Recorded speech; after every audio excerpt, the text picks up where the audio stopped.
Shalom, my Hebrew family. This is Dion Tali, servant of the Most High Yahuwah, and I'd like to welcome you to my second installment of what we call the Deep Revelation series. This one will be called Jerusalem and the City of David. And we call this the Deep Revelation series because we get into the deep things of the Most High, things that people who claim and profess to be our shepherds and the teachers of the Most High's word, they seem to miss this, going all out on tangents, grabbing information from people who in most cases don't even believe.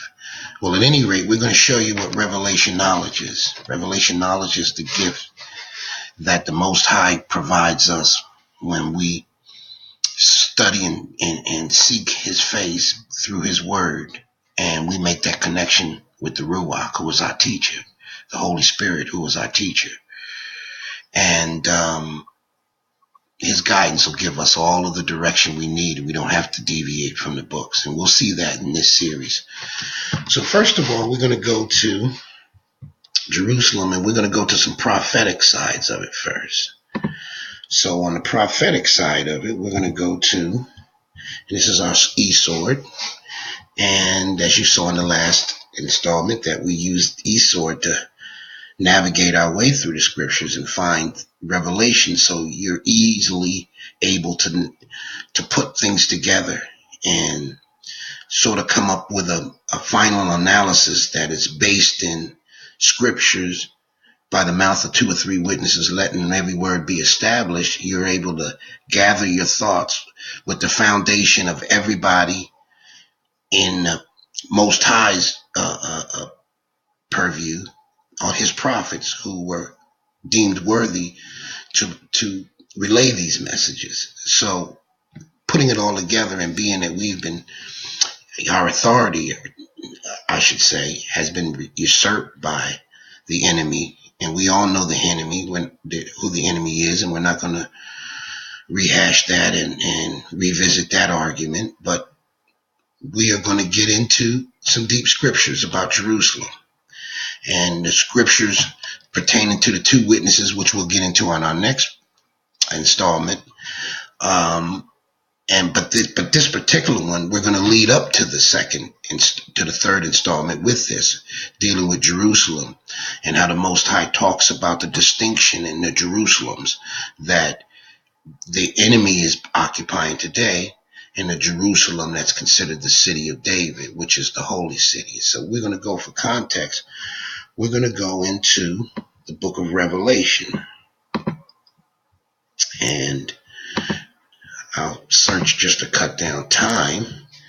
We're gonna look for the holy. Let's use that. No, I'm sorry. That's not the way I wanted to do it. I wanted to just be specific. All right. Still didn't catch on. Excuse me, folks. Just came from outside. Things are a little cold up here in the Northeast. Okay, at any rate, he talks about the holy city. All right. Where's the particular edge? There it goes. Okay, so we're going to go to Revelation 11. And he says, "And there was given unto me a reed like unto a rod, and the angel stood, saying, Rise, and measure the temple of Yahweh, and the altar, and them that worship therein. But the court which is without the temple leave out, and measure it not, for it is given unto the Gentiles. And the holy city shall be tread under foot 42 months. And in scriptures, prophetically speaking anyway, the months are normally converted to years. So in this case, it would be 42 years.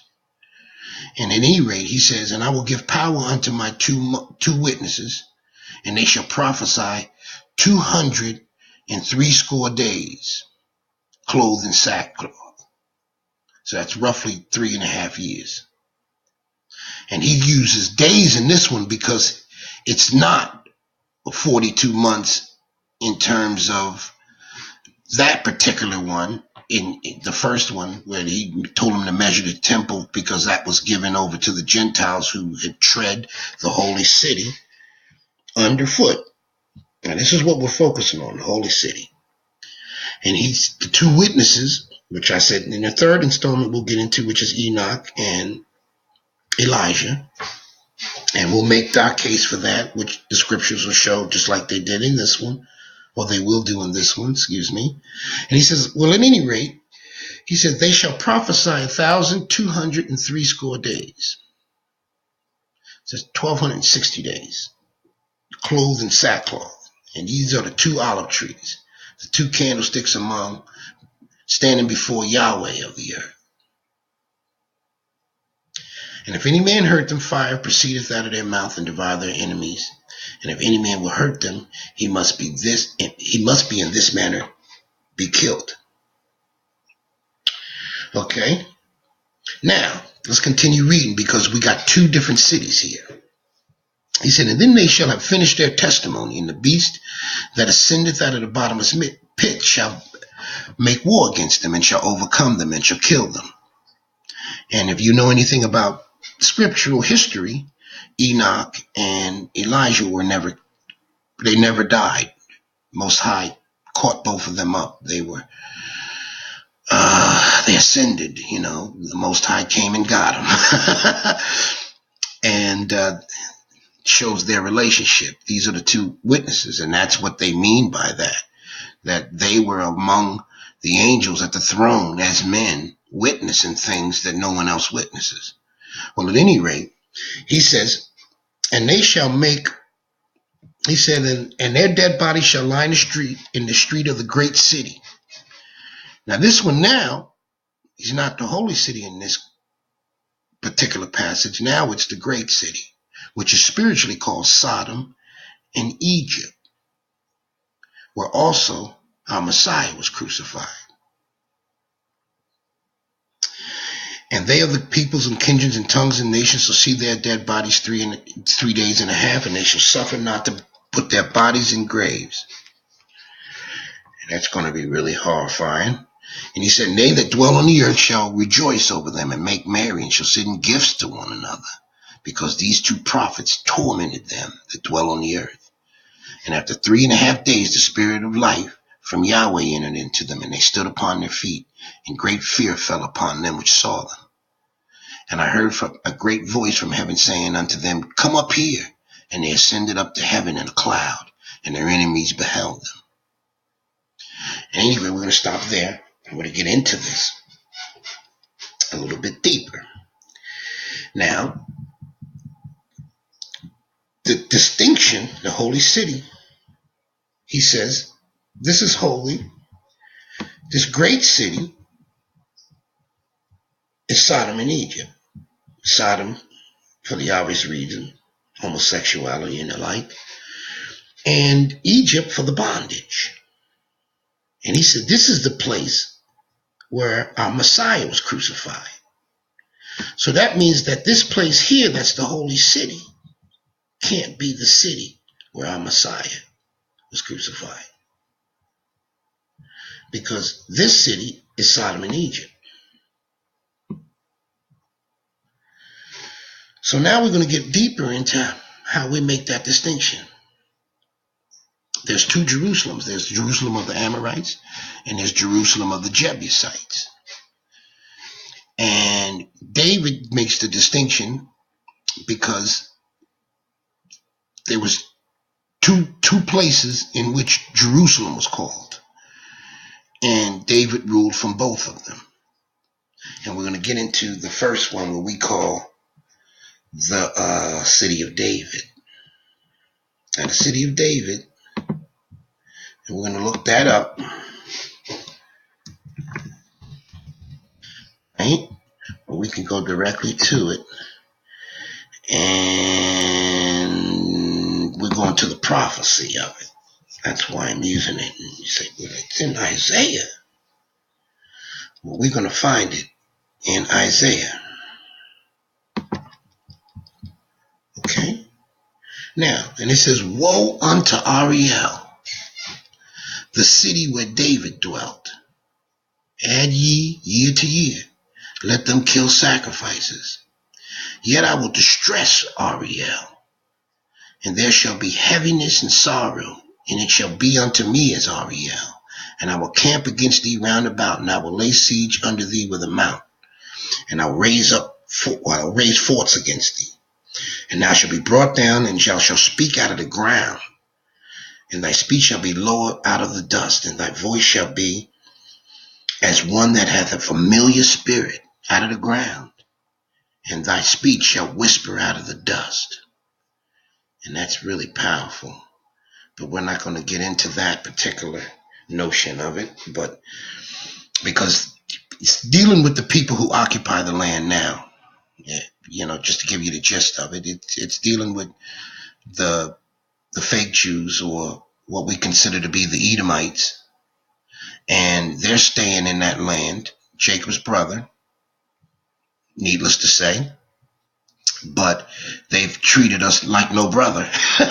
And remember, these are connections to the descendancy from Cain, who slew his brother Abel. So we get an understanding of just this spiritual rivalry, one being the descendants of the Most High, the children of righteousness, and one being from the children of wickedness, the fallen ones, the ones who descended onto Mount Hermon and made it with the daughters of men. So that's a whole nother issue, but we understand it from there. So this is saying here that this place, Ariel, is the city of David, because this is the city where David dwelt. And it was used as a fort, if you know the history of David, when he set up his first Jerusalem.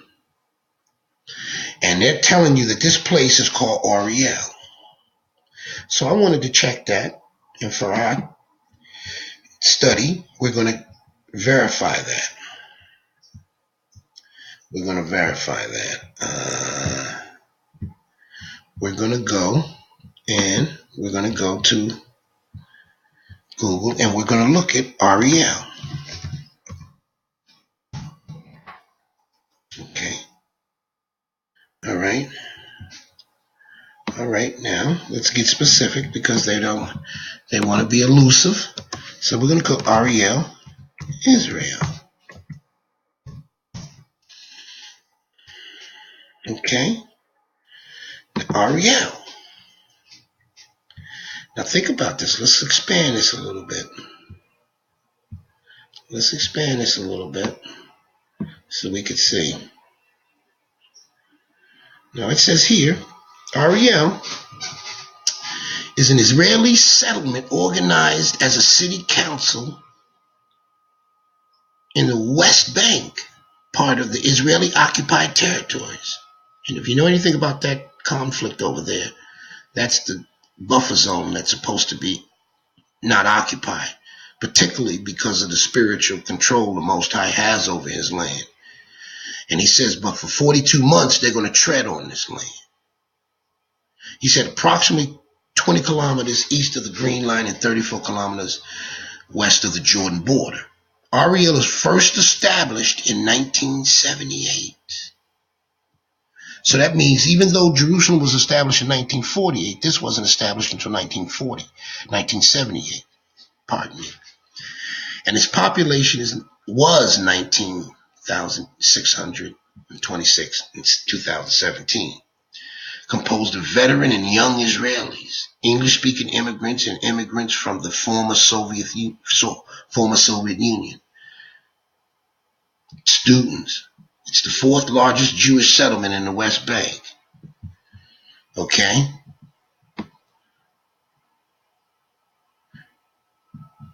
So they're occupying this land.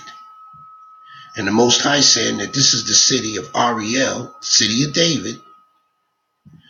And let's give you an idea what it looks like. Let's go back and go to images. See how it looks in Google Images.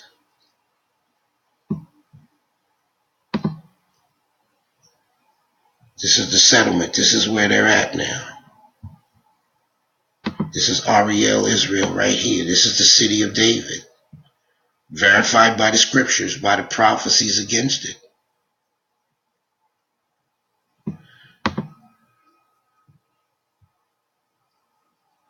This is that settlement. This is all land, desolate land before they came in there. This is the land that this was our homeland, Yehuda. We were driven from. And you see there's no trees there like the Messiah prophesied. All you see is this.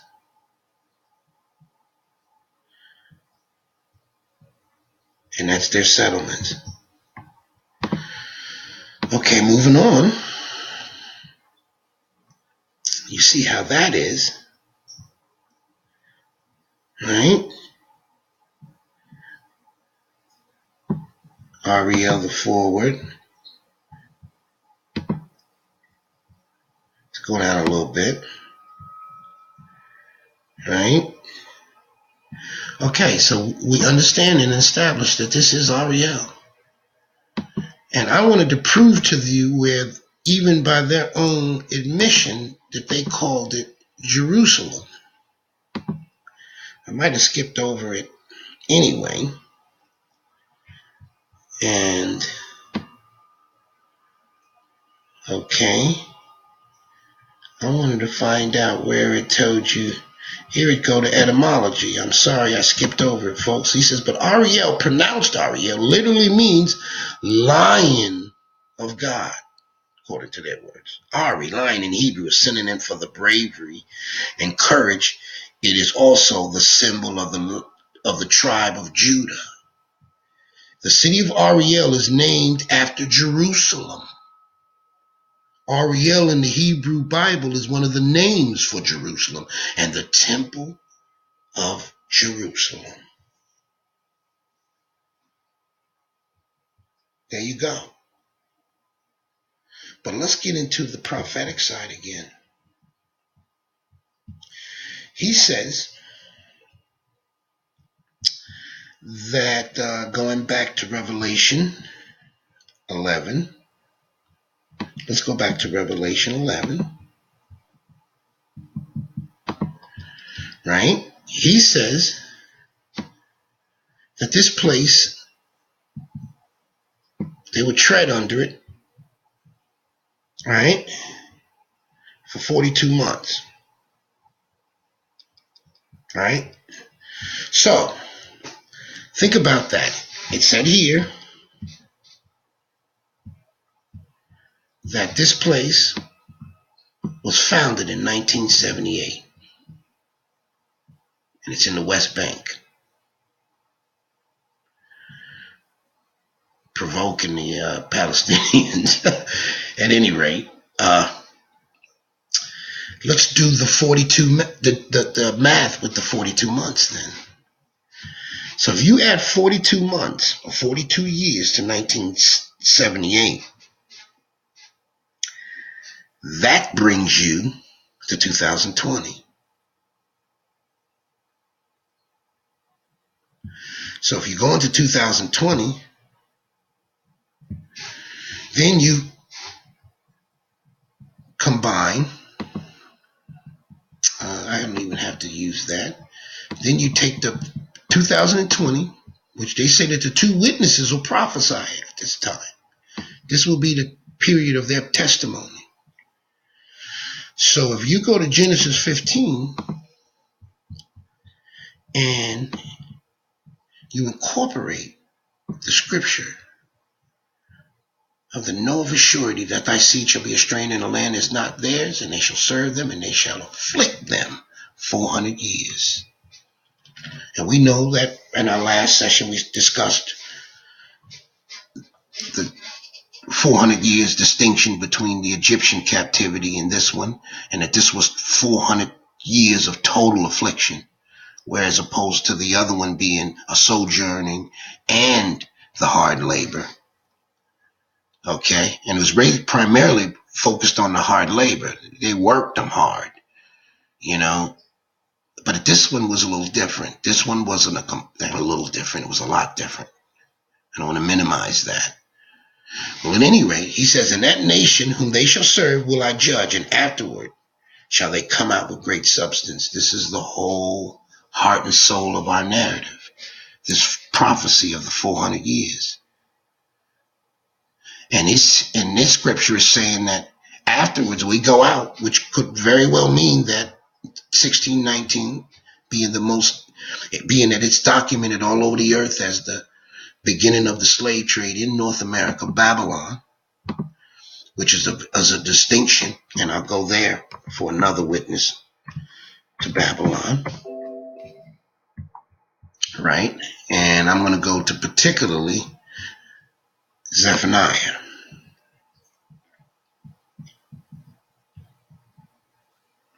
Zephaniah would be in Minor Prophets. All right. Okay. Now, this is the prophet Micah.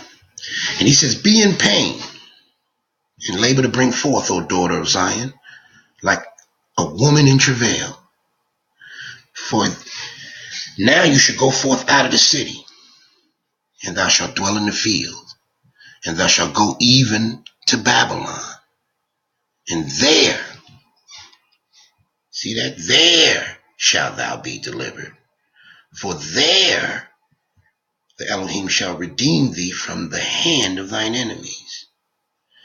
See, this is the distinction that a lot of the so-called scholars miss, is that in the Nebuchadnezzar Babylon, the children of Israel, or the children of Judah particularly, they weren't delivered from there. They were transferred to the captivity under the Persians, because the Persians took over Babylon, killed all of the leaders, kings, Nebuchadnezzar's son, and just took over almost without a war. But they pretty much controlled and pretty much, what's the word I'm looking for? It's like you seize it. It's like every other one. Once you seize a location, and you pretty much laying claim to it.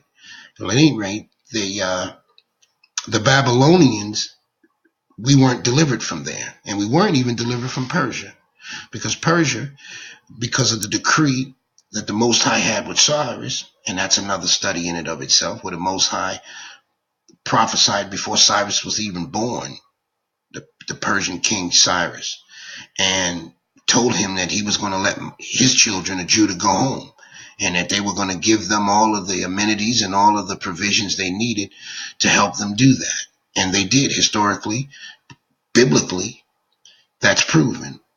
It's in the book of Ezra, Nehemiah. Those books prove that.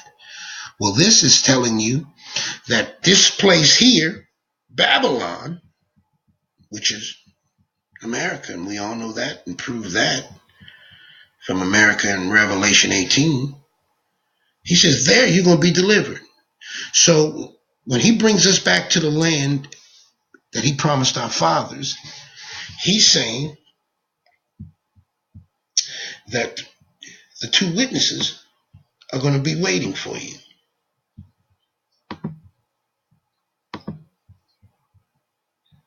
The two witnesses are going to be waiting for you. And it shows you a distinction of the Jerusalem of the Amorites, where they're at right now. This city here is the Jerusalem that the capital is. Now that Trump basically allowed that to happen, where they established that part, that city as the capital. And like taking a look at Jerusalem in that version,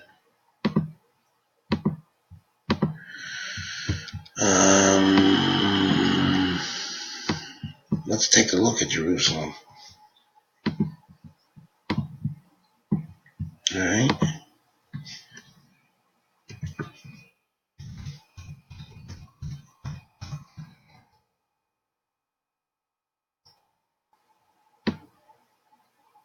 See it? This is the location that the Most High calls Sodom and Egypt. And you think about it, it's got a mosque there. Let's look at a mosque there.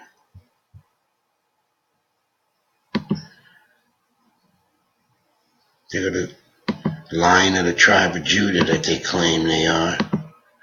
When they're the Edomites. But see that this is,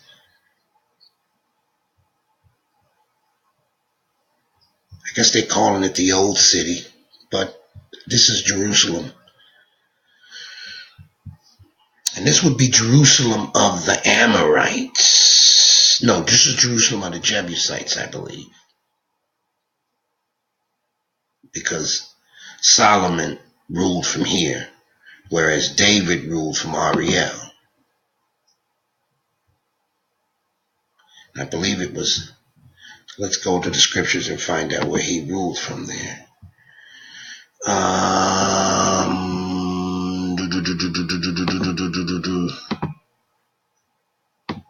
Okay. And we'll go to the history. Right? And we'll skip down to when he ruled.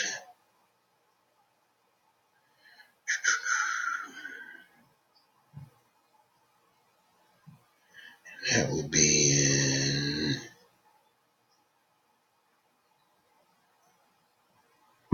well, let's do this. Let's just make it more specific.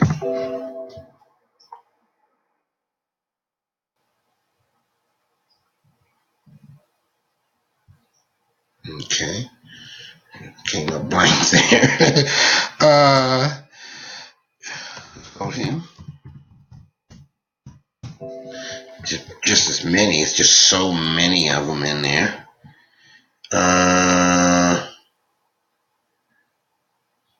Okay. So we're not close to it. I said we're very close to it.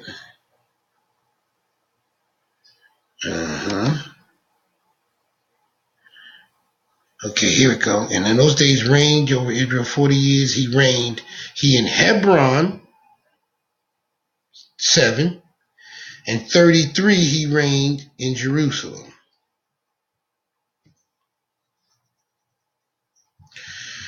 So apparently, modern day Hebron, whatever they're calling Hebron ain't Hebron. This is Hebron.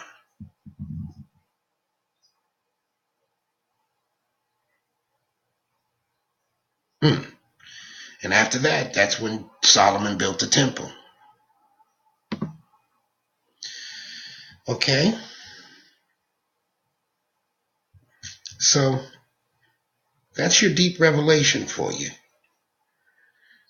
Is that the distinction between the two cities of Jerusalem, one being the city where they even claim, and some people even dispute that's not even the place that they call Jerusalem today, is not even the place where Solomon built that city, or Solomon built that temple there, and that was the Jerusalem of the Jebusites, because the prophecy concerning Jerusalem, when the Messiah prophesied that there would not be one stone standing upon another, or one stone upon another in that land once he destroyed it. And that was the definition of desolation.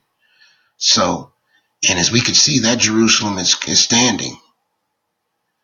And he tells you that the only city that's considered Jerusalem that is occupied is Ariel.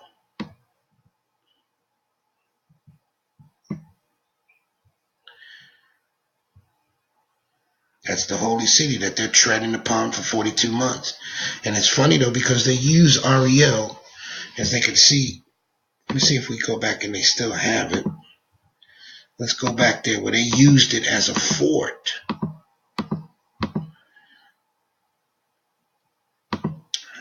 They used it as a fort. Oops, I went back too many.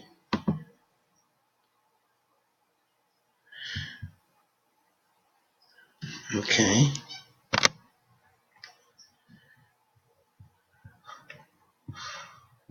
History. Okay, here's some of it. It was founded in 1980, and the land was seized for military needs. A cultivated farmland of Palestinian villages in the district of rocky land villagers use. Remember, that land is supposed to be rocky. You know, at the beginning of 1970, the group of Israelis formed in order to create a settlement in the hills of the northern part of the West Bank, made a formal request to the government to be given land to build a new community, and were given 3 options by the army: an area near the Lone Tree, which would later become the Barkan, the area which would be later become Tapua, whatever it is, Tapuak, the hill near the Kaifal Hars that was known to the local Arabs as Jabal Mawat, the Hill of Death, because of the inhospitable terrain. Most High said this land was supposed to rest, so it wasn't going to be welcoming to people. But they made their way into it, and they still did their stuff, shipping things from all over the world like they did. And that's history. But the revelation is that everything intersects.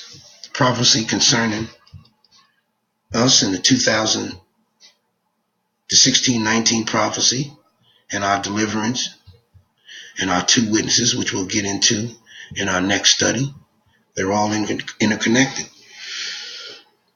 And that one's going to be a special one, because we're going to deal with things that are hidden in plain sight. And this is what you'll have that'll distinguish our online study sessions from anywhere else that you go, is that I stick straight with the scriptures. I only deal with the facts.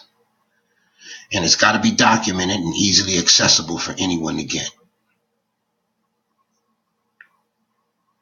And it's incredible, because the story is astonishing, how once you do a little by the scriptural cliche, here a little, there a little, you'll be amazed by the things that the Most High reveal for you that are right in your face, hidden in plain sight.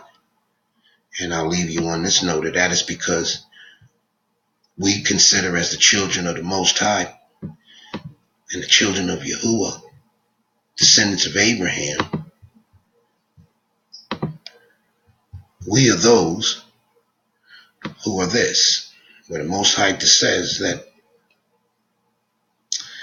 he says, Daniel, go thy way, for the words are closed up and sealed to the end, to the time of the end. Excuse me, my mind is colliding. He says, many shall be purified and made white and tried, but the wicked shall do wickedly, and none of the wicked shall understand, but the wise shall understand. And he says, from the time that the daily sacrifice shall be taken away, and the abomination that maketh desolate set up, there shall be 1,290 days. And we'll explore that at another post in and of itself. But that math also intersects with the 1619 and the 2020, or the 1619, 2019 prophecy, and the 2020 prophecy we just established with the 2 witnesses, and the 1,290 days, or 1,290 years.